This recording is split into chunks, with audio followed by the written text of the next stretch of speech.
What's cracking, everybody? Welcome back to the channel. New video. How do you guys not get tired of hearing new video? But as soon as I forget to say it, believe me, you're on me in the comments. Anyhow, today's video is going to be in response to a question. I was asked in the comments if anyone ever tried to move on me in the joint. And that's an interesting topic. So I said, you know what? I never even do videos really on the weekend. Even when I was really grinding, I never really did them on the weekends. Got back from the gym. You guys know, I'm telling you guys, I'm in the gym every day now.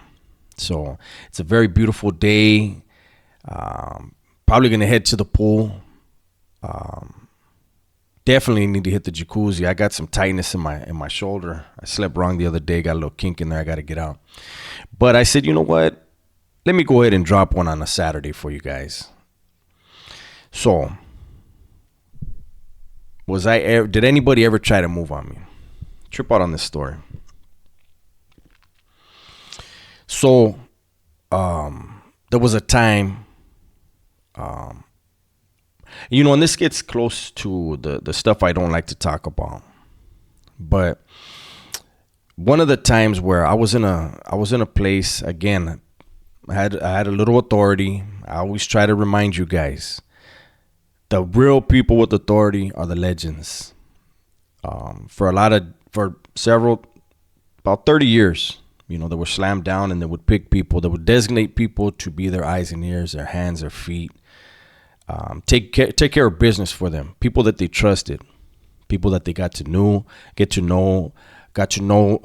the shoe or wherever, right? Spend time with them, school them, and this and that. So I was in a place, and normally, so when they instituted a certain system, it was 3 to 5 dudes. It was no longer one dude. It was 3 to 5 dudes, right? And it had to be an odd number because in case of a vote, you can't have a tie. So you have 3 to 5 people on this, this thing, and so when there's votes, there's never a tie. No matter who voted no, when the vote is cast and it's a go, we ride together. So I had my crew, and so out of the 5 dudes that we were sitting at the table together, there was me and a dude that was basically like my right-hand man. He was out of Riverside. And we always seemed to vote along the same lines. We had the same outlook on how things should be. Then there was 2 other dudes, and they always seemed to vote along the same lines. I don't think we ever really had an issue where there needed to be a tiebreaker. I don't remember, but I know that these other 2 had a similar type of style and way of looking at things. And then we had the 5th guy. He was always, he was down as fuck, but he was always like the swing. You never knew, where was this guy gonna be? Now, what I do want to say is the other 2 that I told you thought a lot alike. The trip is, I actually plugged one of them in. He never was really in the game until I got there, and he knew who I was, and he knew people that I knew, and he had been made aware when I was leaving Pelican Bay that I would be coming to that prison, and so I liked him. Took a liking to him. I plugged him in, and immediately he became a bully, which is not allowed. A lot of people would whisper to me like, damn, man, why'd you plug that dude in, Holmes? He's different now. And shout out to that dude, but it was like as soon as he got that little taste, he changed, even towards me. It was weird, right? But we were doing our thing, and as I mentioned, when I You know, there's that video out there by Free World Robert talking about doing time with me, and in it he talks about the things that I was doing. And you have to keep in mind that out of the 5 of us, I never used drugs. Out of the 5 of us, I was the only one that had dope coming in every single weekend. And I believe that there was some, I don't know if it's jealousy or envy that took root, obviously, in the heart of these other 2 men, right? And another thing that I noticed was, you know, everybody in that era, and now it's a different era because you have the legends on the yard. They see things, they make the decisions immediately because they're there. They get to see exactly what's happening. Back then, it was they weren't there. They only knew what we informed them of, what we let them know of. And how long does that take? It depends, right? Because you had to send your letters out and this and that. Everyone during that era had their own relationship with whoever they were under, right? I happen to have the type of relationship where my judgment was trusted enough to where I didn't have to write a letter to get the go ahead. It was do what the fuck you got to do. If I need to know, let me know, but don't wait. Whereas the other 4 had to wait and get clearance. And it seemed as though that also caused a little bit of jealousy because everybody knew, like, if we need it quick, they had to go through me, and it was just boom. And so out of nowhere, all of a sudden there was tension between us. And when you're in that life, people got to understand it doesn't matter what faction you are. The biggest threat and the biggest danger to you is your own. It's not going to be a rival faction. Those things happen. There's going to be battles. There's going to be wars, but they die down. What you are going to constantly deal with is people in your own car who have their own agendas and may see you as a hindrance to what they want to do because they may want to do things a little bit out of the ordinary. And they know if you're a hardliner, you don't go out of the ordinary. And you're not a snake, so you don't snake people and other. It's a lot, right? So knowing that, you always, like, I'll tell you this, dudes that I was really cool with, dudes that I was schooling, I was lacing up, letting them know how things go, giving them my way of seeing things in prison.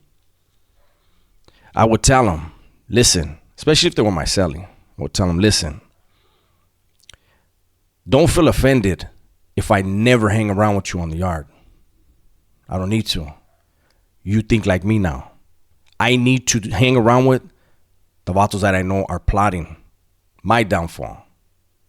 Because that's what it really is, man. Politics is like that. Not just, you see the politics out here in the real world where the Republicans, Democrats, whatever, there's always, it's cutthroat. A prison's a whole lot different. They're not trying to impeach you. They're trying to replace you permanently. It's different, right? So you always hang out with the guys that you know have bad intentions towards you. Imagine this. You sit with them every day. Every time there's yard, you go out there and you kick it with them. You laugh at their jokes and they laugh at yours. But they know if they slip, I got you. If I slip, you got me. That's the cold reality of living that type of lifestyle, right? So with that said, we had went on a lockdown for something. And at the time, they were talking about bringing the raza from Northern California out to the yard with us, right? So immediately that caused a reaction where weaponry starts to be relocated. New weapons start to be made because we know we're about to use them. So let's make sure that we have replacements ready. If not already hooked up, at least the stock chopped up and ready, right? And funny thing happened. Like I said, there was 5 of us, right? And the 2 that thought alike shoot me a huila and shoot the other homie a huila. And they're talking about the one that was always kind of like the odd man out. We didn't know where he was going to be, right? And they're pushing against him. And I was like, a purge. Obviously, there's a purge. So they're going to push out the first one that, because those 2 think alike and me and the homie think alike. And this dude's just dangling in the wind, unfortunately for him. But he's down. Balls that drag, homie. This vato was down as fuck. He was just always a little bit more like, I don't know how to explain it, right? So he was accused of some bullshit, right? But the way things work is we all need to discuss this in person, in front of him, because he's equal. He's right there. And as soon as we come out for yard, we need to, all 5 of us, sit down.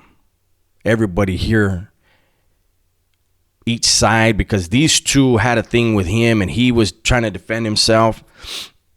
And so that was common sense. The 5 of us are going to come out. We're going to hear him out. I'm going to hear you guys out. The homie's going to hear you guys out. And we're going to make a decision.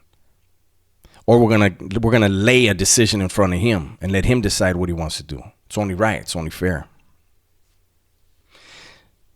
So when they released us for yard, I come out, right? And those 2 were already out there. So I come out and I'm like, hey, you know, the dude that I was closer to, I was like, where's homeboy at? They're like, he's not going to be able to come out. So we already took care of it.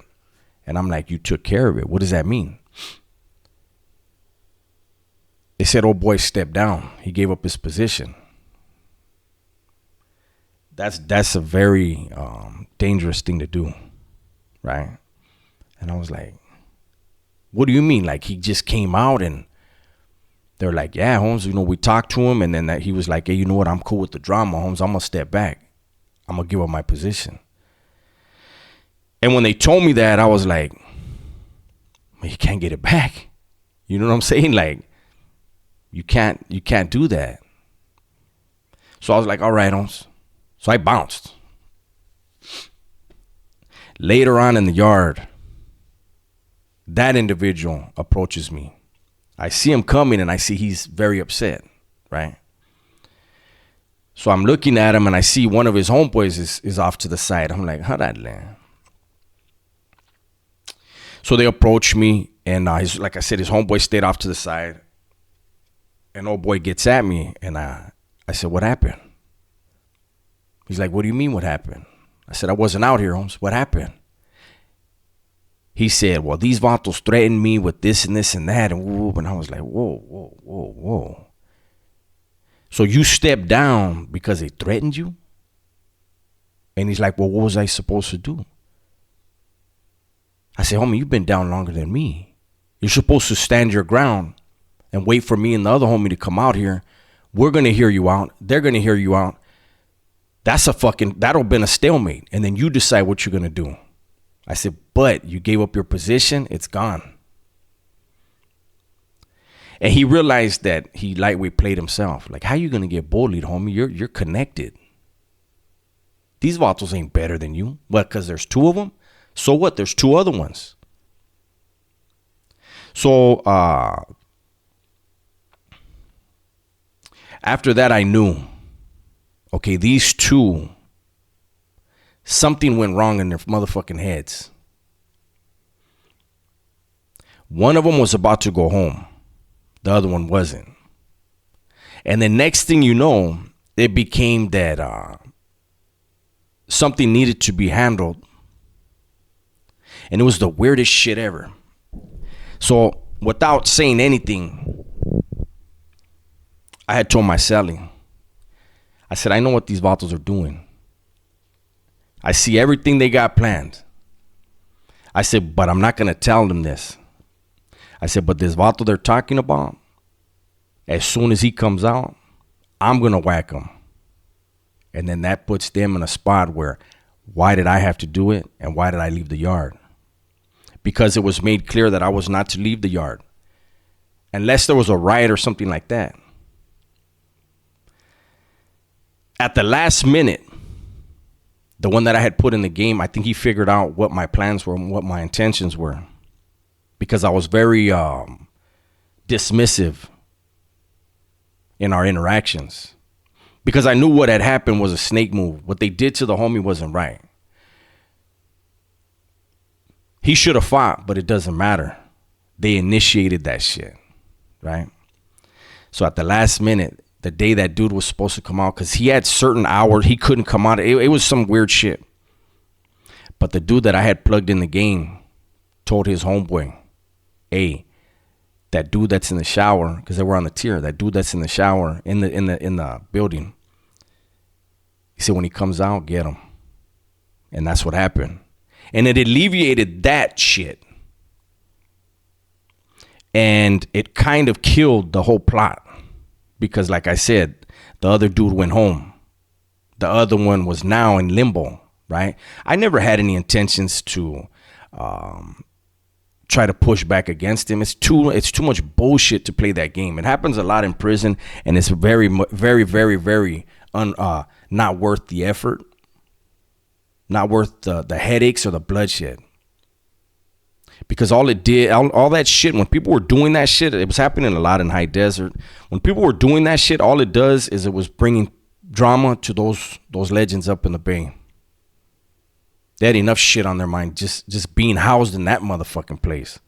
To have dudes that were supposed to be keeping things smooth for them, instead creating a bunch of drama and bullshit.